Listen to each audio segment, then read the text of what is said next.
అందరికీ ప్రైజ్లాడండి. ఈరోజు ఒక ప్రాముఖ్యమైన విషయం గురించి మనం తెలుసుకుందాము. అదే ఆవగింజంత విశ్వాసము. మత్తయి సువార్త 17వ అధ్యాయము 21వ వచనంలో మనం చూసినట్టయితే, ఆవగింజంత విశ్వాసం ఉంటే ఇటున్న కొండ అటు పొమ్మనగానే పోతుందని, అంతేకాదు మీకేది అసాధ్యం కాదని ప్రభువారు అక్కడ చెప్తారనమాట. అంటే ఆవగింజంత విశ్వాసం మనలో లేక మన జీవితంలో ఏది మనం సాధించుకోలేకపోతున్నాము. ఆవగింజంత విశ్వాసం ఉంటే ఇటు కొండను అటు వెళ్ళమనగానే వెళ్ళిపోతే మరి మన జీవితంలో అంతకన్నా చిన్న సమస్యలే కదండి. కొండంత సమస్యలు లేవు. ఒక కొండను కదపడం అసాధ్యం. అదే కుదిరినప్పుడు మన జీవితంలో చిన్న చిన్న సమస్యల్ని ఎందుకు పరిష్కరించుకోలేకపోతున్నాము, ఎందుకు దేవుని దగ్గర నుంచి జవాబు పొందలేకపోతున్నాము అనే దాన్ని తెలుసుకోవాలంటే ఆవగింజ యొక్క లక్షణం గురించి ముందు మనం తెలుసుకోవాలి. ఆవగింజ యొక్క లక్షణం ఏంటంటే, మీరు ఎప్పుడైనా దాన్ని పగలగొట్టి చూసినప్పుడు చాలా పరిపూర్ణంగా ఉంటుంది. ఎక్కడ డొల్ల అనేది ఉండదన్నమాట.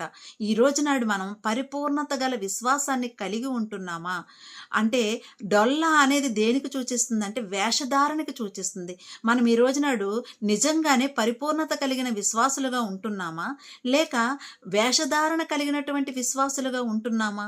ఇవ్వగల సామర్థ్యం ఉన్న దేవుడి దగ్గర నుంచి మనం ఎందుకు మన విశ్వాసం చొప్పున పొందుకోలేకపోతున్నాం అని ఆలోచించినట్లయితే ఆవగింజ యొక్క లక్షణం పరిశీలించాలి. ఒకటి, పరిపూర్ణత కలిగి ఉండడం. అంటే మన విశ్వాసంలో ఎక్కడా కూడా దేవునికి వ్యతిరేకత అనేది ఉండకూడదు. పరిపూర్ణమైనటువంటి విశ్వాసం కలిగి ఉండాలి. అలాగే ఆవగింజ చాలా చిన్న సైజు.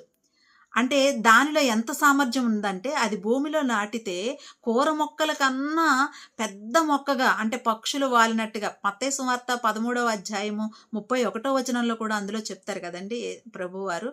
కూర మొక్కల కన్నా అది పెద్దగా ఎదుగుతుందట.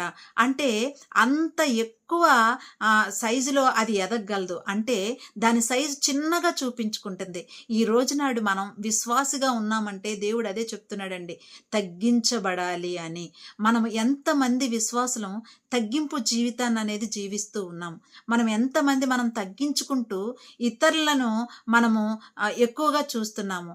మనం తగ్గించుకుంటేనటండి మనల్ని దేవుడు హెచ్చించి చూస్తాడట, అంటే హెచ్చిస్తాడట.